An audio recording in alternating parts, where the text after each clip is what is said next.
कैसा हुआ test? Test बढ़िया। ट्यूशन हो गए सारे? सब पेपर है? पेपर है? अंकित जी पेपर दो।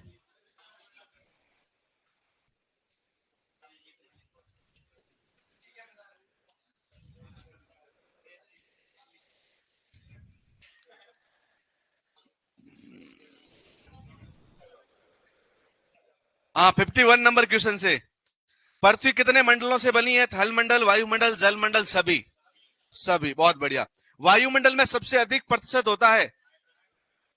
बहुत बढ़िया। मृदा निर्माण में सक्रिय कारक है?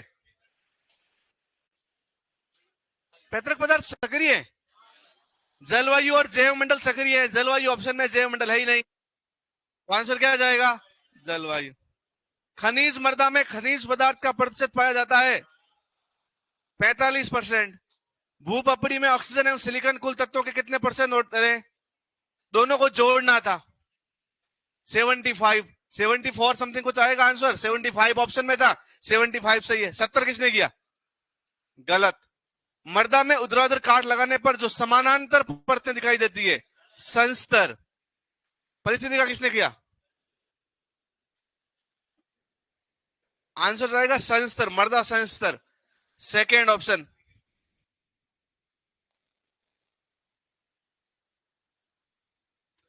निम्न में से कौन सा सही सुमेलित है? लाल वाला मृदा रंग चार्ट है जो किसने दिया? मुंसेल ने। बाकी तीनों ही गलत है, एक दूसरे के साथ सही सम्मिलित नहीं है। निम्न कथनों पर विचार कीजिए व सही कथनों का चयन कीजिए। सबसे अधिक स्थूल घनत्व कार्बनिक पदार्थों का होता है? सबसे कम होता है। सबसे कम घनत्व किसका? कार्बनिक पदार्थों का। सबसे अधिक रंध्रावकाश बलुई मृदा का होता है? नहीं, क्ले मृदा का होता है। भारतीय मृदा विज्ञान संस्थान जोधपुर में, भोपाल में पादप को उपलब्ध जल आर्द्रताग्रही जल होता है? नहीं होता आर्द्रताग्रही। तो एक भी सही नहीं, इनमें से कोई नहीं आंसर है। एक भी सही नहीं है, इनमें से कोई नहीं। चारों गलत है। किसका गलत हुआ? नहीं, हो ही नहीं सकता सबका गलत हो। किसका सही हुआ? इनमें से देखो, मुझे पता है टैलेंटेड बच्चे रहते हैं भाई।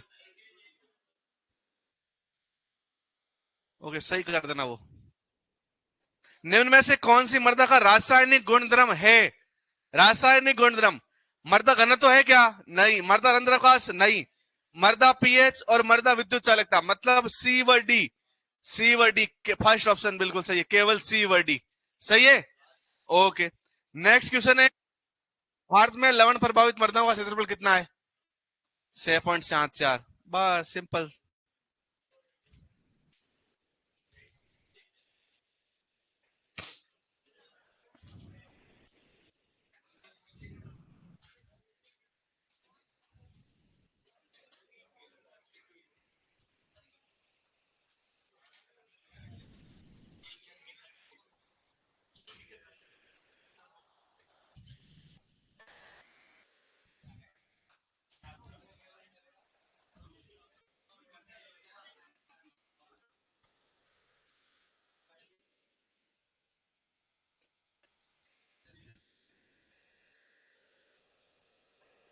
अरे भैया, आवाज नहीं करनी है, लिखिए उसके आगे जहां अपन कल पढ़े थे उससे आगे लिखिए।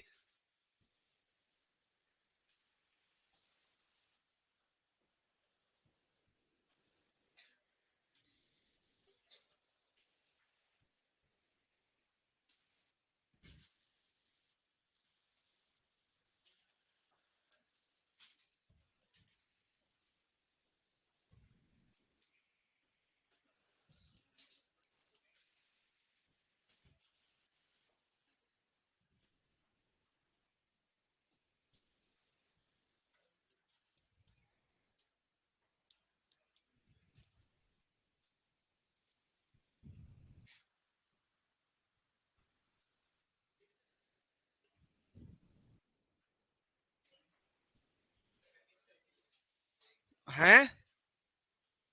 क्या हो गया? जहां कल खत्म की बात उसके जस्ट आगे वाली लाइन है ये। हम पढ़ रहे थे भूमि सुधारक की डेफिनेशन, पढ़ ली थी। भूमि सुधारक वे रसायन होते हैं जो मृदा के भौतिक, रासायनिक, जैविक गुणधर्मों को सुधारने में काम आते हैं। अब ये जो भूमि सुधारक है,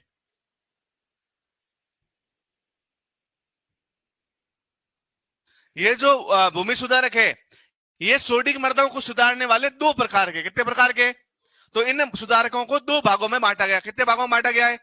पहला जो सुधारक का प्रकार है वो याद रखना क्या है, तो पहले नंबर पे है कैल्शियम के घुलनशील लवण, कैल्शियम के घुलनशील लवण, सॉल्युबल सॉल्ट ऑफ कैल्शियम।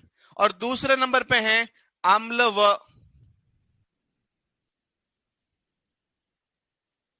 अम्ल उत्पादक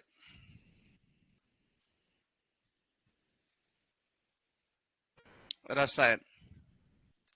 वैसे एक और प्रकार के हैं कैल्शियम के अघुलनशील लवण, लेकिन उनका ज्यादातर उपयोग हम करते नहीं है एग्रीकल्चर के अंदर सोडिक मृदाओं को सुधारने में।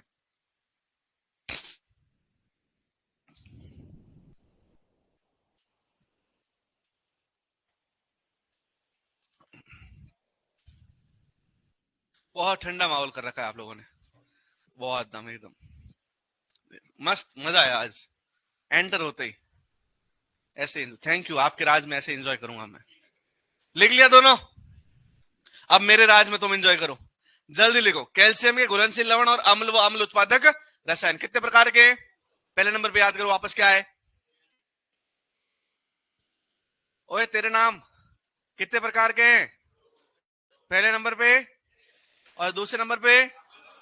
ओके, अब इन दोनों के बारे में हम थोड़ा समझते हैं क्या है। कैल्शियम के घुलनशील लवण कौन कौन से और अम्ल और अम्ल उत्पादक कौन कौन से?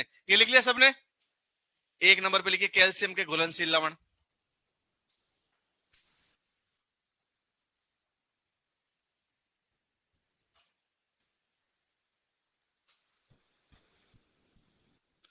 कैल्शियम के घुलनशील लवण, सॉल्युबल सॉल्ट ऑफ कैल्शियम। देखो ये क्या है, ये ऐसे सॉल्ट है कैल्शियम के जो मिट्टी में जाते ही घुल जाते हैं, आसानी से क्या हो जाते हैं, घुल जाते हैं। फॉर एग्जाम्पल हम यदि से बात करें एग्जाम्पल के तौर पर कौन कौन से ऐसे लवण है, तो आपको तीन लवण याद रखने। कितने लवण याद रखने? तीन।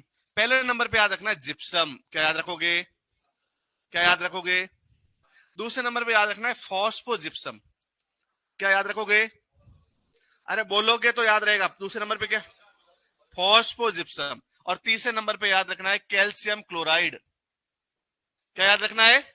Calcium chloride, CaCl2.2H2O, calcium chloride. Gypsum का फॉर्मूला आप सभी को पता है, CaSO4.2H2O। सल्फेट है तो जिप्सम और क्लोराइड है तो कैल्शियम क्लोराइड, इसका नाम है कैल्शियम क्लोराइड।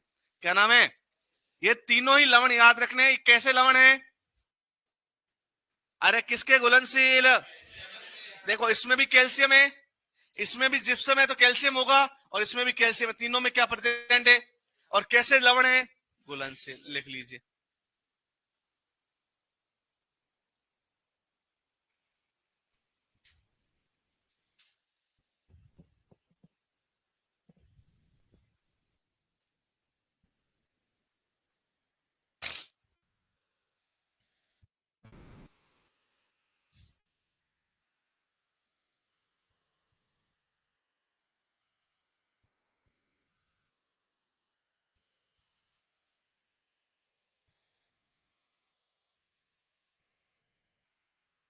लिख दिया?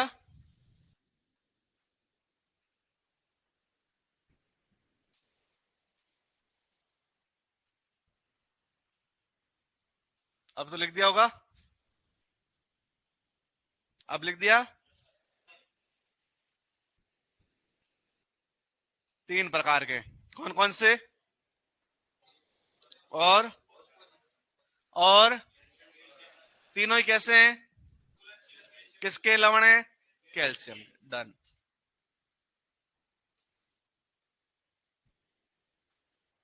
पहले दूसरे नंबर पे वो भी लिख दो, अम्ल व अम्ल उत्पादक, उनके बारे में लिखवा देते, फिर अपन सामान्य तौर पे इन सबके बारे में पढ़ लेंगे एक एक करके, ठीक है? दूसरे नंबर पे लिखो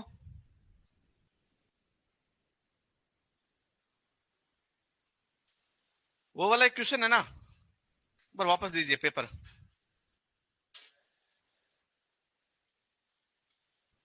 खनिज वाला नहीं, मर्दा परिस्थिति का और संस्तर वाला। उसको थोड़ा ध्यान से पढ़ने की आवश्यकता है वापस।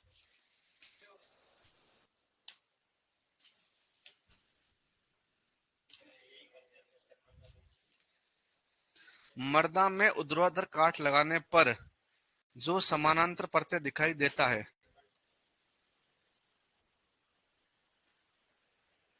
यार क्वेश्चन के हिसाब से संस्तर है आंसर। क्या आंसर है? ऑप्शन में भी कोई दिक्कत नहीं है, ट्रांजिशनल संस्तर अलग होते हैं, ठीक है। मर्दा संस्तर ऑप्शन में दे रखा था। आंसर की में शायद परिस्थिति का है ये, संस्तर ये बी आंसर है। ऑनलाइन में भी यही था, कंफर्म है तू? मुझे जहां तक याद है मैंने परिस्थिति का कर दिया हुआ आंसर। चलो कोई बात नहीं, मैं देख लूंगा आंसर की में भी। सिर्फ काट बोलते तो परिस्थिति का होती, ये बोलता है कि काट लगाने पे जो समानांतर परतें दिखाई देती है कहलाती है। तो सम्मिलित रूप कहां लिखा हुआ है? क्वेश्चन यदि आप ध्यान से पढ़ोगे तो आंसर संस्तर जाएगा। ये पूछ रहा है मर्दा में ऊर्ध्वाधर काट लगाने पर जो समानांतर परतें दिखाई देता है कहलाती है, तो वो जो परतें हैं वो कहलाती है संस्तर। यदि क्वेश्चन आता कि मर्दा में ऊर्ध्वाधर काट लगाने पर काट क्या कहलाता है, या क्वेश्चन आता कि मर्दा में ऊर्ध्वाधर काट लगाने पर सभी समानांतर परतों से सम्मिलित रूप से बना हुआ वो जो स्ट्रक्चर है वो क्या है, तो आपका परिस्थिति का होती। अब ये पूछता है समानांतर परतें क्या कहलाती है, तो आंसर है मर्दा संस्तर। क्या है?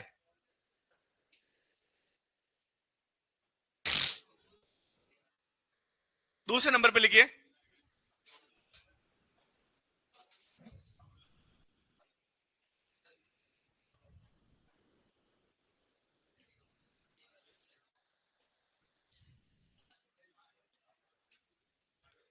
अब मुझे बताओ, अरे पता नहीं आवाज क्यों कर रहे हो तुम लोग।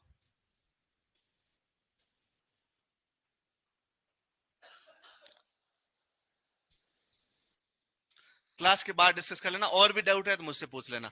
Okay okay. अब सेकंड नंबर पे अम्ल व अम्ल उत्पादक रसायन। मुझे बताओ ये मिट्टी कैसी? सोडिक, पीएच 8.5 से ज्यादा, मतलब क्षारीय मिट्टी है।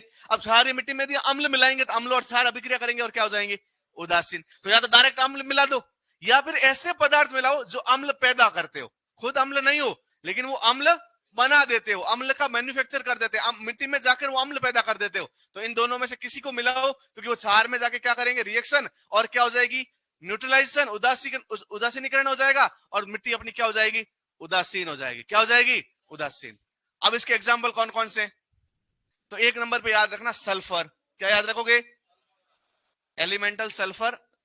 एग्जाम्पल, सल्फर को क्या बोलते हैं हिंदी में? गंधक या सल्फर। गंधक तो तुझे बोलते हैं। सेकेंड नंबर पे, यदि हम सेकेंड नंबर पे बात करें तो याद रखना सल्फ्यूरिक अम्ल, गंधक का अम्ल। दूसरे नंबर पे याद रखना गंधक अम्ल।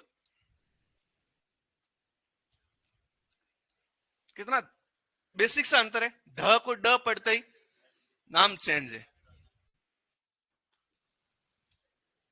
कॉमा का अंतर होता ही बहुत सारे सेंटेंस गलत हो जाते हैं हिंदी में। रुको मत जाओ, रुको मत जाओ, सिर्फ कॉमा इधर से उधर हुआ पूरा सेंटेंस का मतलब ही चेंज हो जाता है। हाँ वो भी है। ओके, सबसे पहले सल्फर, दूसरे नंबर पे है सल्फ्यूरिक अम्ल। अब देखो सल्फ्यूरिक अम्ल तो क्या है? सीधा अम्ल है। लेकिन गंधक अम्ल, सल्फर अम्ल, लेकिन ये मिट्टी में जाके क्या करेगा? अम्ल पैदा करेगा। अभी देखते हैं कैसे करता है। तीसरे नंबर पे याद रखना पायराइट। पायराइट को बोलते हैं आप लोगों का,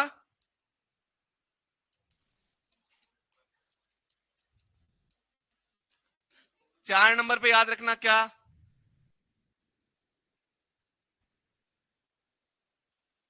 क्या याद रखोगे?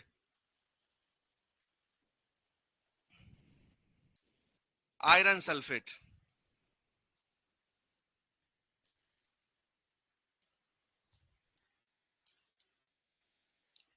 पांच नंबर पे याद रखना एल्यूमिनियम सल्फेट।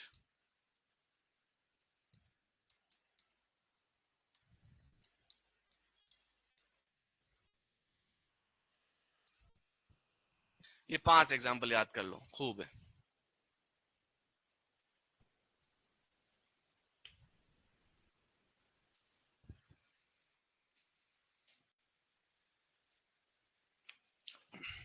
एक नंबर पे लिखिए जिप्सम, वापस हेडिंग डालिए जिप्सम।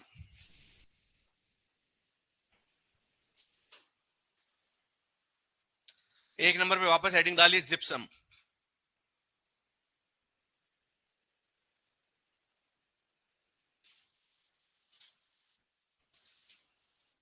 अब इसके बारे में थोड़ा सा जान लेते हैं, फिर हम देखते हैं ये मिट्टी में जाकर अपने मिट्टी का सुधार करेगा तो करेगा कैसे, क्या रिएक्शन होती है।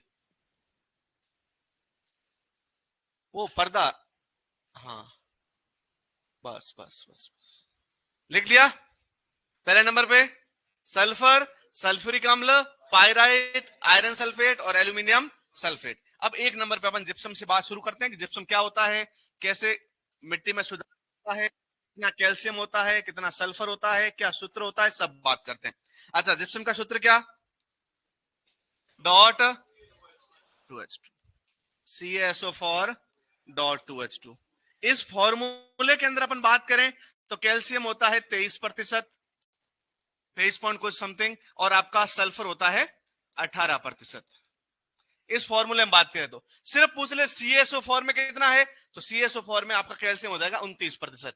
ओके, अब जिप्सम, जिप्सम राजस्थान में जिप्सम के मुख्य भंडार आपके पश्चिमी राजस्थान वाले जिलों में कौन कौन से याद रखो, बीकानेर हो गया, जैसलमेर हो गया, जोधपुर हो गया, पाली वाला रीजन हो गया, बाड़मेर वाला रीजन हो गया, यहाँ जिप्सम के भंडार है। बीकानेर में तो इसके बहुत ज्यादा भंडार है जिप्सम के, और बहुत ज्यादा जिप्सम होने के बाद बहुत बार जिप्सम मिट्टी के अंदर भी बहुत जगह पाया जाता है, तो ऐसी मिट्टी को जिप्सी फेरस मिट्टी कहते हैं, जिप्सम और आयरन वाली रिच मिट्टी। तो याद रखना राजस्थान में इसके प्रमुख भंडार है, किसके, जिप्सम के। जिप्सम सबसे सस्ता मिलने वाला एक भूमि सुधारक है, बहुत सस्ता, क्योंकि ज्यादा होता है राजस्थान में, तो राजस्थान में मिलेगा भी क्या, सस्ता। आपने देखा होगा बहुत सारी चीजें जो लोग यहाँ पे अपन बोले तो कस्टर्ड एप्पल जो है, सीताफल, बहुत सस्ते मिलते हैं। आप कभी यहाँ बाहर घूमने जाओगे, नाथद्वारा की साइड चले जाओ या एकलिंग जी चले जाओ, यहाँ पे चित्तौड़गढ़ की साइड चले जाओ, वहां बहुत सारे आदिवासी लोग जो है या फिर ग्रामीण लोग जो है वो ठेला लगा के बैठे हैं, क्या बेच रहे हैं, सीताफल। कोई भी सीताफल की खेती नहीं कर रहा, क्योंकि उनके लिए जंगली फ्रूट है, जंगल में खूब होते हैं सीताफल के, खूब पेड़ है, तो वो बेच रहे हैं, तो यहाँ इनकी रेट क्या हो जाएगी, कम। सेम यही आप चले जाओ कहीं ऐसी जगह पे जहां सीताफल नहीं होते, वहां पे आप रेट देखोगे उसकी रेट बहुत ज्यादा। तो अब जिप्सम अपने राजस्थान में होता खूब है, तो इसकी ज्यादा कॉस्ट, तो ये सबसे सस्ता है। अब सस्ता है तो किसान आसानी से खरीद सकता है, तो सबसे ज्यादा पसंदीदा भी कौन सा है किसानों का, तो सबसे ज्यादा प्रचलित कौन सा है, तो यदि क्वेश्चन आ जाए सोडिक मृदाओं के सुधार का सबसे प्रचलित उपाय कौन सा है, जिप्सम है, तो याद रखना ये सोडिक मृदाओं के सुधार में सबसे प्रचलित है। कौन सी मृदाओं के सुधार में, सोडिक मृदाओं के।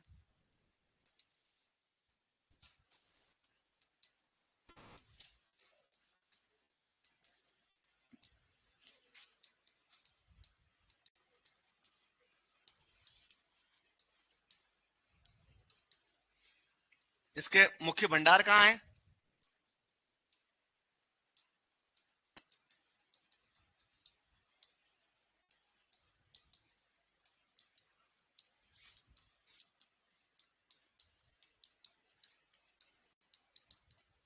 लिख लीजिए।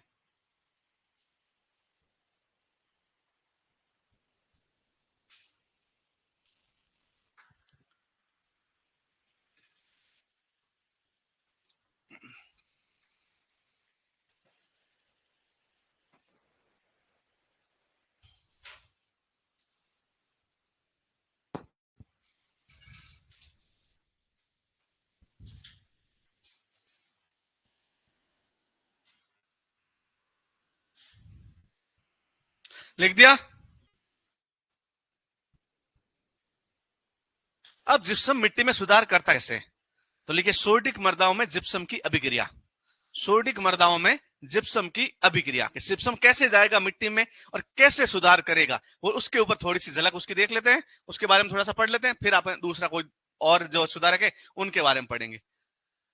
अच्छा, लवणीय मृदाओं के सुधार की सबसे प्रचलित विधि निक्षालन, सोडिक मृदाओं के सुधार की सबसे प्रचलित विधि जिप्सम। दो बात याद होगी। अब एक अम्लीय मृदाओं के बारे में और पढ़ेंगे, तो अम्लीय मृदाओं की सुधार की सबसे प्रचलित विधि है चूना मिलाकर, लाइम एप्लीकेशन, तीनों याद रखना है। लिख दिया, ओके। अब लिखिए सोडिक मृदाओं में जिप्सम की अभिक्रिया।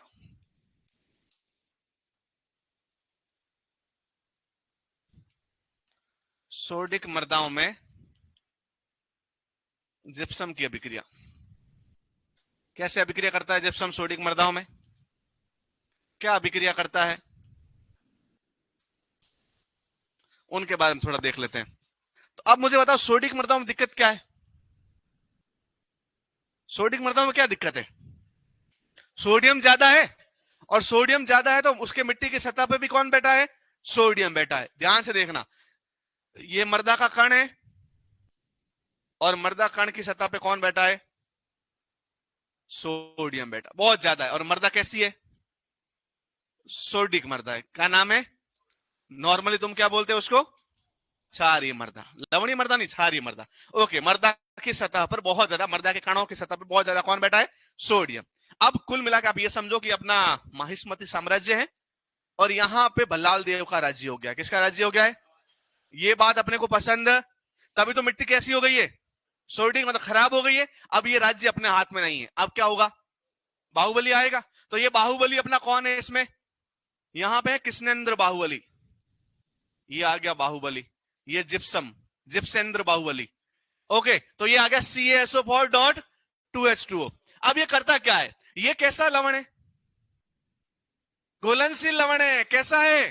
तो मिट्टी में जाते ही घुल जाएगा, घुल जाएगा तो आयनों में टूट जाएगा। तो ये कैल्शियम के रूप में और सल्फेट के रूप में टूट जाएगा। कैल्शियम अलग हो जाएंगे और सल्फेट। अब बताओ कैल्शियम के ऊपर क्या है? प्लस। सल्फेट के ऊपर क्या है? अब ये प्लस प्लस वाले, क्योंकि सोडियम के ऊपर भी क्या होता है? प्लस। तो प्लस प्लस वाले आपस में स्थानांतरित हो सकते हैं। प्लस वाले एक जगह जा सकते हैं, दूसरे आ सकते हैं। तो ये कैल्शियम यहां से जाएगा मिट्टी के कणों पे और सोडियम कहां जाएगा? बाहर। तो ये देखो, अब मिट्टी के कणों पे कौन चला गया? Na हटा गया, Na हट गया तो क्या हो गया? Ca और सोडियम आ गया बाहर। सोडियम के ऊपर प्लस है और इसके ऊपर क्या है? माइनस। तो क्या बन गया? Na2SO4। ये क्या हो जाएगा? निक्षालित हो जाएगा। मुझे बताओ, क्या मिट्टी ये सोडिक मृदा है क्या? नहीं। तो ये कैसी मृदा है? पढ़ के तो हर कोई बोल देगा। ओके, आगे बात समझ में। ये कट, अब मैं बताऊं पूरी कहानी, बताऊं। ये माहिष्मती साम्राज्य, ये दोनों बल्लाल देव और उसका पापा, वो वाला। ओके, अरे पता है कि नहीं पता है? ओके, तो ये सोडियम। अब ये है CaSO4.2H2O। इनके बारे में मैं अभी नहीं बताऊंगा आपको। ये शिवगामिनी देवी है, ये भैया है कटप्पा, और ये अपना बाहुबली। बाहुबली जाएगा बल्लाल देव से लड़ेगा और बल्लाल देव को राज्य से बाहर निकालेगा। बाहर कौन बैठा है? कटप्पा। कटप्पा बोले आजा बल्लाल देव, मैं तो डूबूंगा ही, तुझे भी ले डूबूंगा। और साथ में निक्षालित हो जाते हैं। अब मिट्टी के ऊपर कौन आ गया? दोनों बाहुबली। तो अपनी मिट्टी कैसी हो गई? सामान्य। माहिष्मती साम्राज्य में एकदम अच्छे से राज आ गया, खत्म बात। ये सामान्य सी आपकी बाहुबली मूवी है, दोनों पार्ट इसी में, खत्म। देवसेना तो अब कोई और पसंद आ गया उसको। ओके, लिख लीजिए, ये मत लिखना।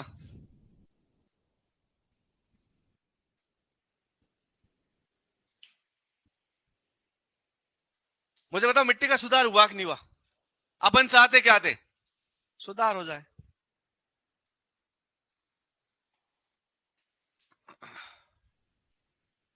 सर वाटरमेलन फ्रूट है या वेजिटेबल?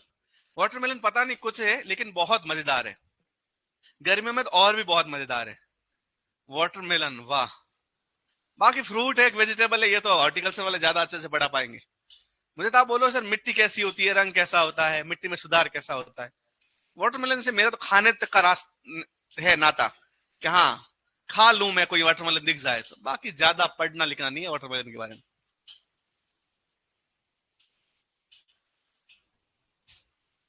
क्या डिफरेंस होता है फ्रूट और वेजिटेबल में? टोमेटो फ्रूट है, एक वेजिटेबल है। पालक फ्रूट है, एक वेजिटेबल है। मटर फ्रूट एक वेजिटेबल है। आलू फ्रूट एक वेजिटेबल है। प्याज फ्रूट एक वेजिटेबल है। तो कुछ तो माइंड में चल रहा होगा, क्यों वेजिटेबल बोल देते तुम? तो अब मैं बोलूं वाटरमेलन फ्रूट एक वेजिटेबल है, बस।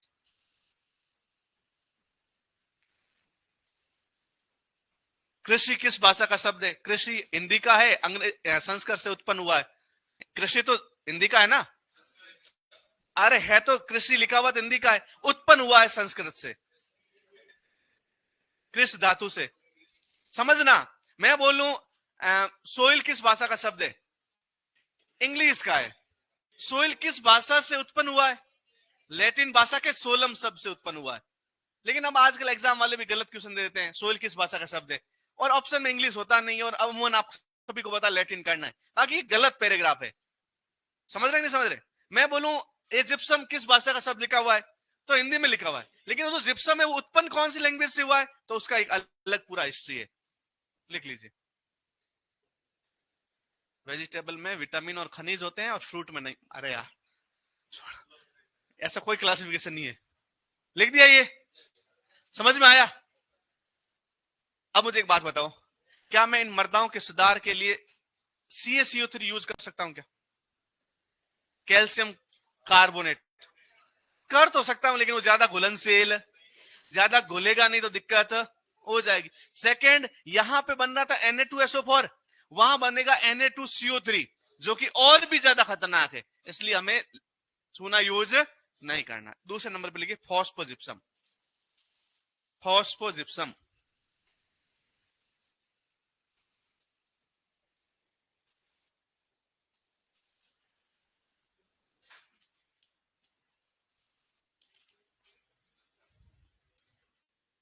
फॉस्फोजिप्सम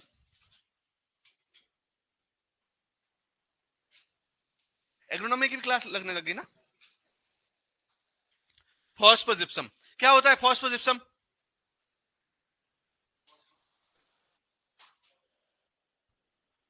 क्या होता है? फॉस्फोजिप्सम, हाँ बिल्कुल, जिसके अंदर फॉस्फोरस रिच हो जाए, फॉस्फोरस ज्यादा हो जाए। होता क्या है, फॉस्फोजिप्सम कहां से पैदा होता है? जो अम्ल उत्पादक फैक्ट्रीज होती है, जहां पे अम्ल बनते हैं, जहां पे क्या बनते हैं, तो अम्ल बनाने के साथ में कुछ उप उत्पाद बन जाते हैं। उन उप उत्पाद में एक उप उत्पाद कौन सा है? फॉस्फोजिप्सम। तो कभी पूछ लिया जाए फॉस्फोजिप्सम कौन सी फैक्ट्रीज का उप उत्पाद है? अम्लीय उत्पादन, या अम्ल पैदा करने वाली, अम्ल उत्पादन करने वाली, अम्ल बनाने वाली जो एसिड प्रोडक्शन आपकी फैक्ट्रीज होती है, उनका उप उत्पाद क्या है? फॉस्फोजिप्सम है। क्या है? फॉस्फो। तो लिखिए, यह एक अम्ल उत्पादक उद्योग का उप उत्पाद है, बाय प्रोडक्ट है, उप उत्पाद है। कौन सी फैक्ट्रीज का? अम्ल उत्पादक, जो अम्ल उत्पादक वाली फैक्ट्री है उसका एक उप उत्पाद है। क्या है?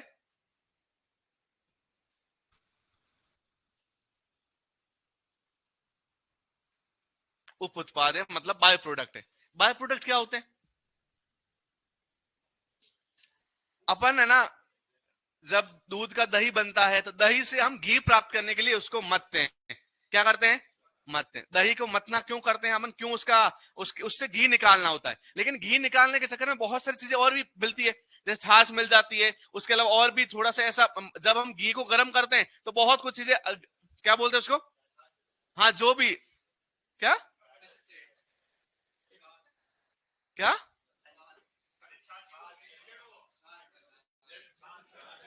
हाँ जो भी, तो बहुत सारी चीजें एक्स्ट्रा में भी बन जाती है। तो वो क्या है? तो घी तो आपका हो गया मेन प्रोडक्ट, और जो भी आपका दूसरा प्रोडक्ट है वो सारे के सारे क्या हो जाएंगे? By product. तो अम्ल उत्पादक कंपनी है, वो तो बनाती तो क्या है? अम्ल, लेकिन उसके साथ और क्या निकल जाएंगे? फास्फोजिप्सम। तो फास्फोजिप्सम क्या है? उप उत्पाद है। अब ये उप उत्पाद है तो कोई काम का तो है नहीं, तो इसको हम एग्रीकल्चर में एज ए जिप्सम यूज ले सकते हैं। तो जहां पर अम्ल उत्पादक फैक्ट्रियां हैं, जहां पे ऐसी फैक्ट्रीज है जहां पे बहुत ज्यादा अम्ल पैदा होते हैं, तो वहां पे अपन क्या कर सकते हैं? इनको जिप्सम की जगह यूज ले लेंगे, क्योंकि ये सस्ता मिलेगा। जिप्सम तो हमें खुदाई करके निकालना पड़ेगा, ये तो ऐसे ही बन रहा है ना, तो इसकी बहुत सस्ती रेट होती है। तो वहां पे अपन क्या यूज ले लेंगे? फॉस्फो जिप्सम यूज में लेंगे। आगे बात समझ में? तो ये क्या है? एक उप उत्पाद है किसका? आम्ल उत्पाद। तीसरे नंबर पे लिखिए पाइराइट। पायराइट का क्या फॉर्मूला होता है? FeS2, आयरन सल्फाइड बोलते हैं इसको, क्या बोलते हैं?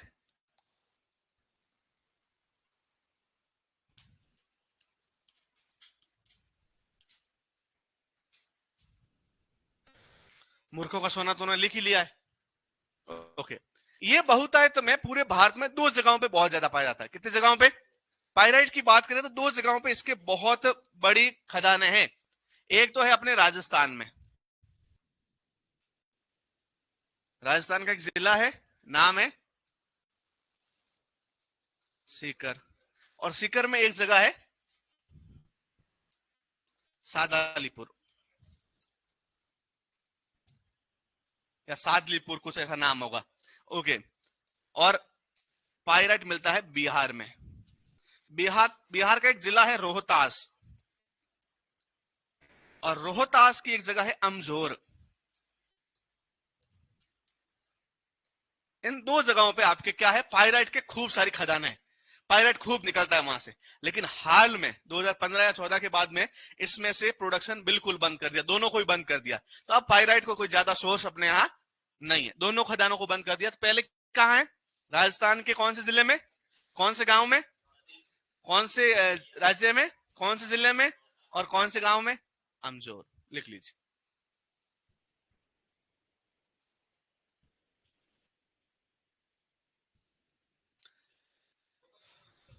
क्या क्या बोलते इसको? नहीं, नहीं बोलते। अच्छा, क्यों कहते हैं? हाँ, क्यों कहते हैं? क्योंकि मूर्ख लोग उसको सोना समझ लेते हैं, समझदार लोग नहीं समझते।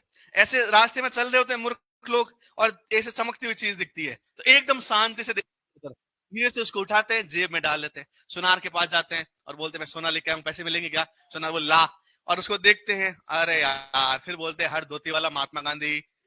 अरे हर चमकती चीज आपकी क्या होगी? सोना हो जरूरी? तो सोने जैसा चमकता है लेकिन सोना, बस उसको कूट के अपन तार बनाएंगे या गहना बनाएंगे तो बनेगा, कूटते ही पत्थर के साथ एकदम चूर चूर हो जाएगा। आगे बात समझे? बस लिख लीजिए। अब हुआ क्या, ये तो यहां पे है खदाने, क्या है? खदाने, लेकिन ये खदाने भारत में सप्लाई नहीं करती थी। याद रखना, पायराइट की सप्लाई करने का जिम्मा एक और कंपनी पे, उस कंपनी का क्या नाम है? ये लिख लिया?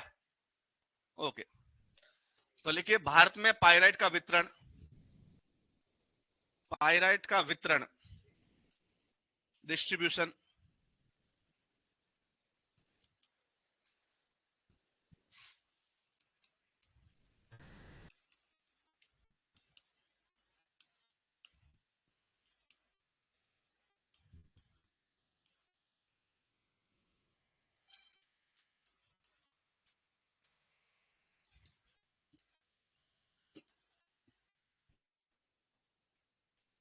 पीपीसीएल द्वारा किया जाता है।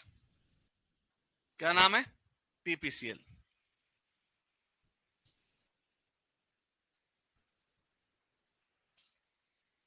पीपीसीएल का फुल फॉर्म क्या है?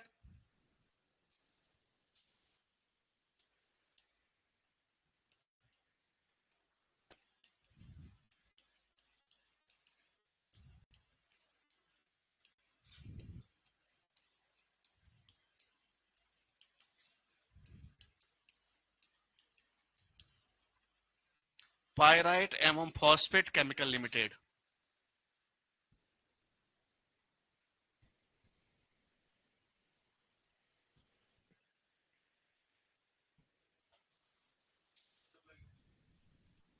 है, सप्लाई करता है इंडिया में, वितरण करता है।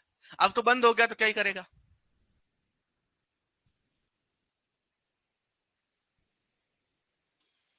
बाकी क्या लिखोगे, और तो कुछ है नहीं। ओके, एक बड़ी इंपॉर्टेंट चीज है, वो हम आगे पढ़ेंगे जब और कुछ चीजें पढ़ेंगे। ये लिख लिया? सबने लिख लिया? कोई दिक्कत? अब देखो, मैं बोल रहा हूं कि इसके बहुत ज्यादा सोर्स है, जैसे कि जिप्सम डाल सकते हैं अपन, फॉस्फोजिप्सम डाल सकते हैं, पायराइट डाल सकते हैं, एल्यूमिनियम आयरन ऑक्साइड डाल सकते हैं, सल्फर यूज कर सकते हैं, और हम सल्फ्यूरिक अम्ल यूज कर सकते हैं। सबको एक जैसा हर कोई मिलता नहीं है। जब बीकानेर के कोई बस फार्मर है, किसान है, उनको जिप्सम मिलेगा, तो ओडिशा वालों को जिप्सम नहीं मिलेगा, वहां हो सकता है कि कोई दूसरे बिहार के अमजोर के आसपास पाइराइट बहुत ज्यादा है तो वो पाइराइट यूज करेंगे। तो हर बंदा अलग अलग चीजें यूज कर सकता है। पूरे भारत में एक प्रकार से जिप्सम ही यूज नहीं किया जाता। तो अब मान लीजिए हमें पता चला कि कोई एक मिट्टी है, उस मिट्टी का पीएच ये है और उससे पीएच बढ़ाकर इतना करने के लिए हमें इतने मात्रा की आवश्यकता है किसी चीज की, तो उतना हम जिप्सम डालेंगे। अब जिप्सम उपलब्ध नहीं है तो हमें कुछ और यूज करना पड़ेगा, तो उसकी क्वांटिटी कैसे पता लगेगी? तो पहले तो हमें ये ज्ञात करना है कि किसी भी मिट्टी के सुधार में जिप्सम की मात्रा कितनी चाहिए। तो कैसे पता चलेगी? तो एक फॉर्मूला है जिसको बोलते हैं जिप्सम मांग। क्या बोलते हैं? तो नेक्स्ट हेडिंग लगाइए जिप्सम मांग। जैसे पहले पढ़े थे क्या, निक्षालन मांग, उससे पहले पढ़े थे जल मांग, अब एक और मांग आ गई। कितनी मांगे हैं पता नहीं,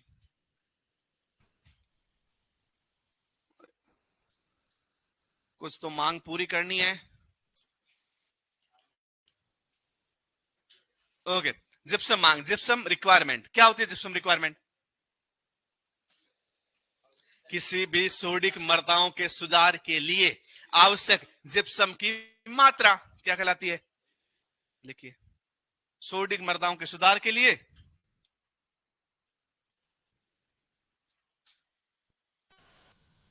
सोडिक मृदाओं के सुधार के लिए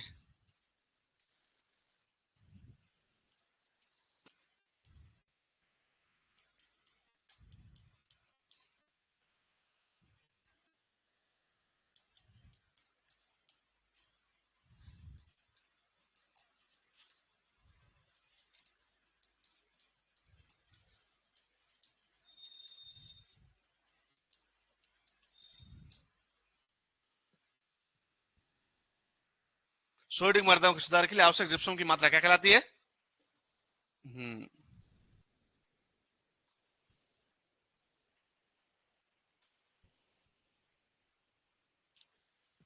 क्या कहलाती है? जिप्सम मांग कहलाती है। किसने प्रतिपादित की जिप्सम मांग का सूत्र? किसने दिया?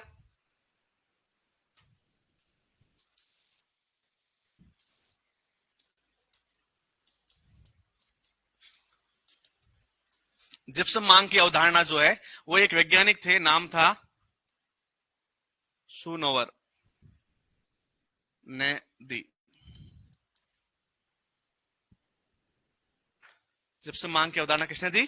शूनोवर ने दी।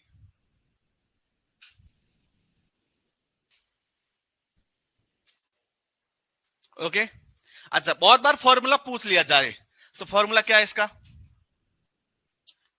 जिप्सम मांग का, जिप्सम रिक्वायरमेंट का फॉर्मूला क्या है?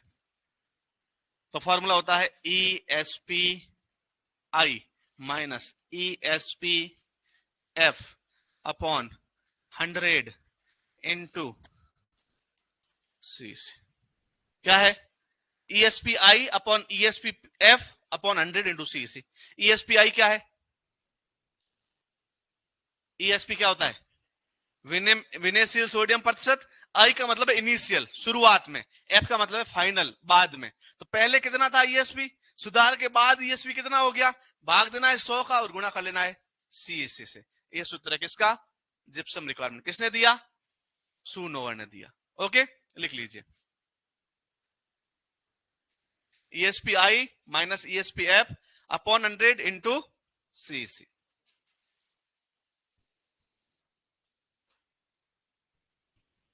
लिख दिया?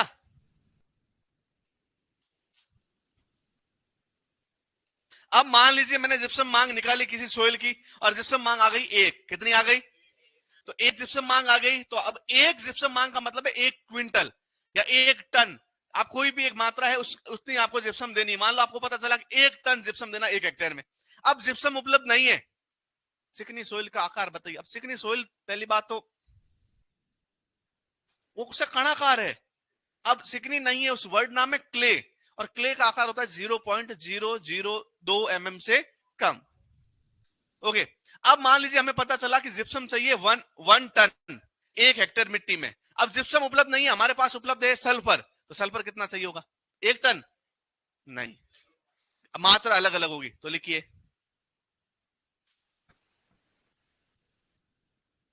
जिप्सम के तुल्यांक अन्य सुधारकों की मात्रा, जिप्सम के तुल्यांक अन्य सुधारकों की मात्रा। जिप्सम अपने पास नहीं है, अन्य सुधारक है, तो जिप्सम के जगह यदि अन्य सुधारक यूज करेंगे तो उनकी कितनी मात्रा यूज लेनी है। जैसे पहले नंबर पे हम बात करें, जैसे मान लो जिप्सम की जगह जिप्सम ही डालना है, तो यदि जिप्सम की कितनी मात्रा है 1 टन, तो जिप्सम की जगह जिप्सम भी कितना जाएगा 1 टन ही जाएगा। तो मान लीजिए जिप्सम की मात्रा है 1 टन, तो इसके मुकाबले यदि आपको सल्फर यूज करना है, सल्फर, एलिमेंटल सल्फर, तो आपको याद रखना है कि सल्फर कितना यूज करना है, ओनली 0.19 टन, मतलब 190 किलोग्राम। यदि 1000 किलोग्राम ये यूज करना है, ये नहीं है, उसी सेम मिट्टी में सुधार के लिए सिर्फ 190 किलोग्राम सल्फर डालोगे, काम हो जाएगा। तो इन दोनों में से ज्यादा कामगार कौन है, सल्फर। सल्फर, अरे 1 टन जितना काम करेगा उतना 190 किलो काम कर रहा है, तो ये ज्यादा काम करे, फिर लेते क्यों नहीं इसको यूज, महंगा है। ये 40 रुपए किलो मिलता है, तो 400-500 रुपए किलो मिलता है, तो आप देखो कितना 10 गुना बढ़ गई। फिर कोई काम का तो सस्ता होगा, वही सबसे बेस्ट होगा ना। अरे तो सस्ता होगा वो आसानी से खरीद सकते हैं, इसको खरीद नहीं सकते। अच्छा, इसके अलावा यदि सल्फ्यूरिक अम्ल है, तो सल्फ्यूरिक अम्ल है तो कितना है, तो याद रखना 0.57 टन, 570 किलोग्राम। यदि 1 टन जिप्सम है तो 570 किलोग्राम वही काम सल्फ्यूरिक अम्ल कर देगा, फिर लेते क्यों नहीं है, बहुत महंगा है, कॉस्टली है। तीसरे नंबर पे, 4 नंबर पे पायराइट,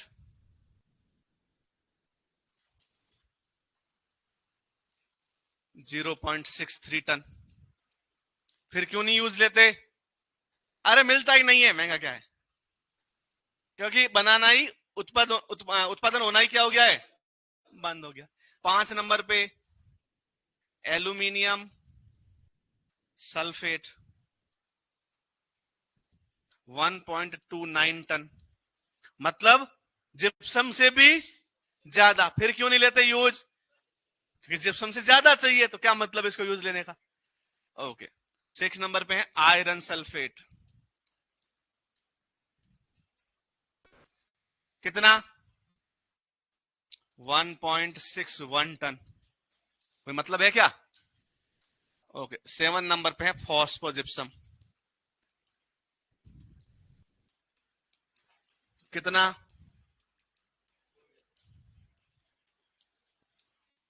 लगभग बराबर 93 या 95 टन, लिख दिया।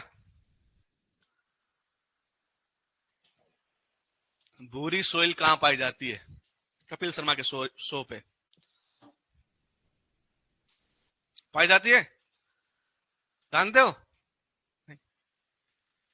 बच्चा यादव की साली भूरी, नहीं जानते, कपिल शर्मा शो नहीं जानते, गुलाटी,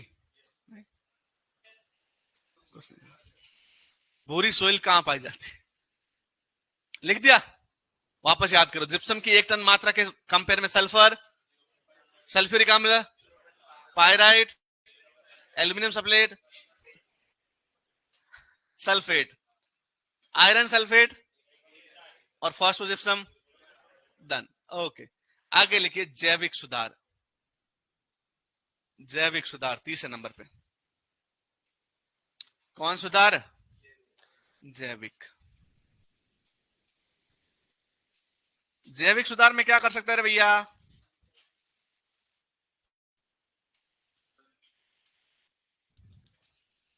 जैविक सुधार में कुछ काम अपन कर सकते हैं। पहले नंबर पे अपन क्या कर सकते हैं, तो याद रखिएगा कार्बनिक खाद प्रयोग कर सकते हैं। कौन सी खाद, कार्बनिक खाद, ऑर्गेनिक मैन्योर का प्रयोग, क्योंकि कार्बनिक खाद जो है मिट्टी में जाके क्या करेगा, मिट्टी को अम्लीय बनाएगी। सेकंड नंबर पे हरी खाद, किसकी खाद, हरी खाद का प्रयोग। हरी खाद में सबसे उपयुक्त है ढैंचा, कौन, क्योंकि ढैंचे का जो पीएच होता है वो कितना होता है? 4। बहुत ज्यादा अम्लीय होता है, तो मिट्टी को क्या करेगा? सुधारेगा, क्योंकि मिट्टी कैसी है? क्षारीय है। ओके। तीसरे नंबर पे याद रखना, आर्जिमोन मैक्सिकाना सुना है? क्या नाम है? सत्यानाशी। ओके, सत्यानाशी क्या है? खरपतवार है।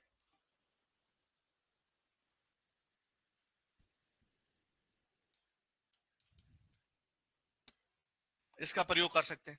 4 नंबर पे आपको याद रखना है, प्रेस मड का प्रयोग कर सकते हैं।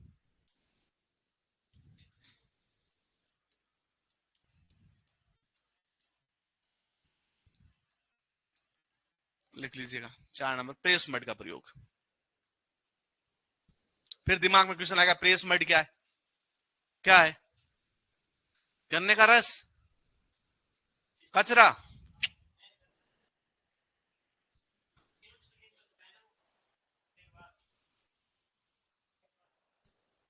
वो तो कितना सा होता होगा, गन्ने की रस जूस की दुकान पे छानते हैं तब इतना सा बचता है।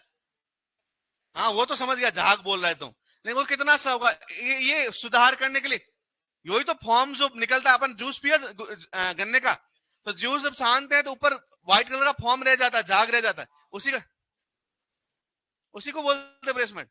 वो तो कितना सा, नहीं बोलते उसको। मैं बोल रहा हूँ नहीं बोलते उसको। गुड, ये यही तो सुनना था मुझे। ये लिख लो, फिर मैं बताऊंगा। आप थोड़ा सा आगे और बढ़ते ना तो और मजेदार क्वेश्चन इसका आंसर मिल जाता। हम क्या है, आज तक जितनी आंखों से देखी चीजें उतनी अपने माइंड में चलती है। हमने आज तक गन्ने का जूस सिर्फ पिया है, हमें नहीं पता कि शक्कर कहां से आई है, गुड़ कहां से आया है। तो ये शक्कर और गुड़ कहां से आती है? फैक्ट्री से आती है। फैक्ट्री में क्या क्या चाहिए उसको बनाने के लिए? गन्ना चाहिए, तो वो गन्ना आया, उसको क्रश किया, तो वहां से जूस निकला। अब जूस को वो क्या करते हैं? गर्म करते हैं, परिष्कृत करते हैं, शुद्ध करते हैं। व्हाइट कितनी होती है? शुगर। और गन्ने का जूस कैसा था? मटमेला। तो ये व्हाइट कैसे हुई? तो उसमें अपन केमिकल डालते हैं। जितने ज्यादा केमिकल डालेंगे उतना ज्यादा उसमें से गंदगी झाग के रूप में बाहर निकलेगी।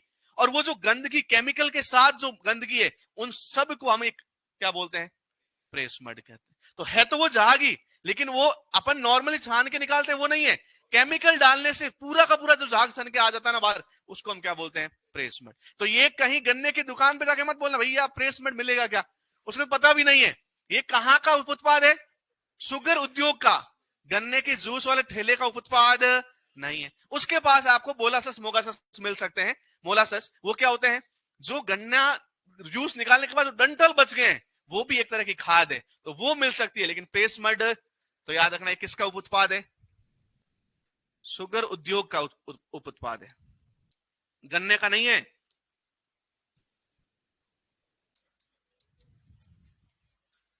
लिख लीजिए। और कैसे सुधार कर सकते हैं? कुछ तो आपके माइंड में भी आ रहा होगा। हम एग्रीकल्चर जो कर रहे हैं उसमें सुधार करके भी सुधार कर सकते हैं। जैसे एग्रीकल्चर तो कर ही रहे हैं उस मिट्टी पे, पहले एग्रीकल्चर कर रहे थे तो उसमें सिंचाई कर रहे थे, अब सिंचाई करते हुए ध्यान रखना है कि लवणी मृदा है, लवणी जल से सिंचाई नहीं करनी। पहले भी हम खेती कर रहे थे, लेकिन अब खेती में ध्यान रखना है कि वो फसलें ही लेनी है जो लवण सहनशील हो, क्षारीय सहनशील हो। पहले भी खेती कर रहे थे, उर्वरक यूज कर रहे थे, लेकिन अब वो उर्वरक देने जो मिट्टी में अम्ल पैदा करते हो, क्षार पैदा। तो देखो, कृषि जनित सुधार, कृषि जनित सुधार देख लिया, ये जैविक सुधार। 4 नंबर पे एक स्पेशल पॉइंट लिखो, मेरी तरफ से गिफ्ट है आप लोगों को। 4 नंबर पे अलग से,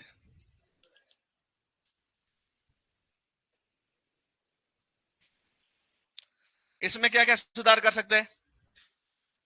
तो याद रखना,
ठीक है।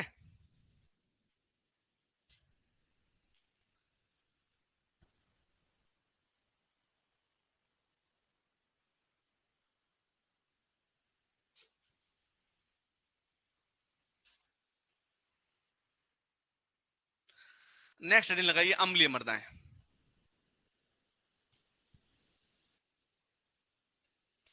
अम्लीय बनाए नहीं, अम्लीय मृदाएं। अम्लीय मृदाएं अपने टॉप सिलेबस का सेकंड लास्ट टॉपिक है। और लास्ट टॉपिक क्या है?